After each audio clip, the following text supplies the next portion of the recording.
Hello guys, আপনারা play স্টোরের একটি নতুন সমস্যায় পড়ে থাকতে পারেন। আপনারা যখনই প্লে স্টোর থেকে এই আধার ফেস আরডি এই অ্যাপটিকে ইনস্টল করে নিচ্ছেন, কিন্তু অ্যাপসটিকে ইনস্টল করে নেওয়ার পরে আপনারা কিন্তু এখানে কোনো ওপেন অপশন পাচ্ছেন না, অর্থাৎ আপনারা কিন্তু অ্যাপসটিকে ওপেন করতে পাচ্ছেন না। আপনাদেরও যদি এই সমস্যাটি হয়ে থাকে, আজকের এই ভিডিওটি আপনাদের জন্য।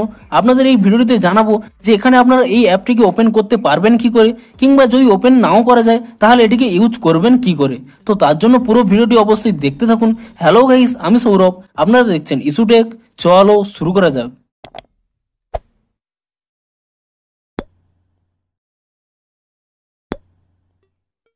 ভিডিওটির শুরুতেই জানি যে আপনাদের যদি এই ভিডিওটি একটু হেল্পফুল বলে মনে হয়, অবশ্যই একটি লাইক করে দিন। আর এই চ্যানেলে যদি আজই নতুন এসে থাকেন, এখনই চ্যানেলটিকে সাবস্ক্রাইব করে রাখুন, কারণ এরকম অ্যাপস রিলেটেড যে কোনো সমস্যার সমাধানের ভিডিও আপনারা এই চ্যানেলে পেয়ে যাবেন। তাই জন্য অবশ্যই চ্যানেলটিকে এখনই সাবস্ক্রাইব করে রাখুন। তো চলুন এবারে মেন ভিডিওটি শুরু করা যাক। তো আপনাদের কি সমস্যা হচ্ছে, আপনারা যখনই প্লে স্টোর থেকে এখানে আধার ফেস আরডি এই অ্যাপসটিকে ইনস্টল করে নিচ্ছেন, কিন্তু এখানে কোনো ওপেন অপশন পাচ্ছেন না।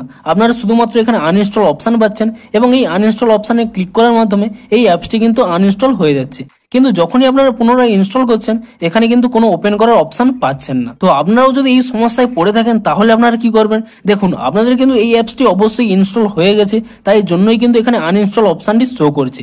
কিন্তু আপনারা যখন এখান থেকে ব্যাক করে নেবেন, কিন্তু আপনাদের মোবাইলে কিন্তু এই অ্যাপসটি এখানে দেখতে পাবেন না। তার জন্য আপনারা কি করবেন, আপনারা মোবাইলের এখানে সেটিংসটি ওপেন করে নেবেন, এবং সেটিংসটি ওপেন করে নেওয়ার পরে এখানে নিচের দিকে স্ক্রল করে নেবেন, তারপর এখানে অ্যাপসে চলে যাবেন, এবং অ্যাপসে চলে যাওয়ার পর এখানে অ্যাপ ম্যানেজমেন্ট অপশনে ক্লিক করে নেবেন, এবং তাহলেই দেখুন প্রথম যে অ্যাপসটি আপনারা দেখতে পাবেন আধার ফেস আরডি, এবং এখানে আপনারা ক্লিক করে দেখতেই পাচ্ছেন যে এই অ্যাপসটি কিন্তু আপনাদের মোবাইলে ইনস্টল হয়ে রয়েছে। কিন্তু আপনারা এই অ্যাপসটিকে কেন ওপেন করতে পারছেন না, কারণ আপনারা সকলেই জানেন যে আপনাদের মোবাইলে যে ফেস আইডি কিংবা ফিঙ্গারপ্রিন্ট আইডি এ সমস্ত আনলক করার জন্য এক্সট্রা কিন্তু কোনো অ্যাপস থাকে না।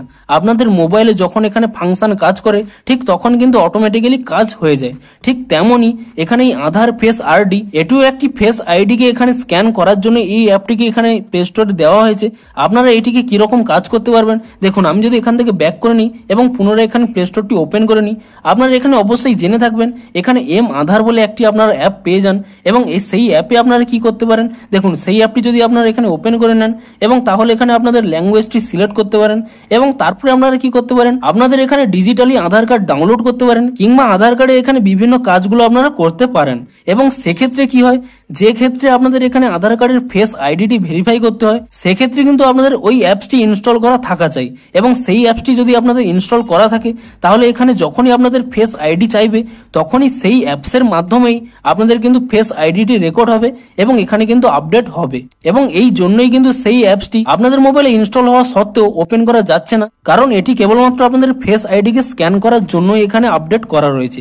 আপনারা যখন যে কোনো এখানে ওয়েবসাইটে কিংবা এখানে এম আধার অ্যাপে আপনারা যখনই আপনাদের ফেস আইডির কোনো কাজ করবেন, তখনই কিন্তু আপনাদের সেই অ্যাপসটি অর্থাৎ এম আধার আরডি এই অ্যাপসটি কিন্তু আপনাদের এখানে ফেস আইডিটি স্ক্যান করে আপনাদের ওখানে কিন্তু ফেস আইডিটি আপলোড করে দেবে। সেই জন্যই কিন্তু আপনারা এখানে ওপেন অপশনটি পাচ্ছেন না। কিন্তু আপনারা নিশ্চিত থাকুন, আপনারা যে কাজের জন্য এটিকে ইনস্টল করেছেন সেই কাজটি কিন্তু আপনারা করতে পারবেন। তো ভিডিওটি যদি একটু হেল্পফুল বলে মনে হয়, অবশ্যই একটি লাইক করে দিন। দেখা হচ্ছে আরো কোনো নতুন সমস্যার সমাধানের ভিডিওর সাথে। Thanks for watching.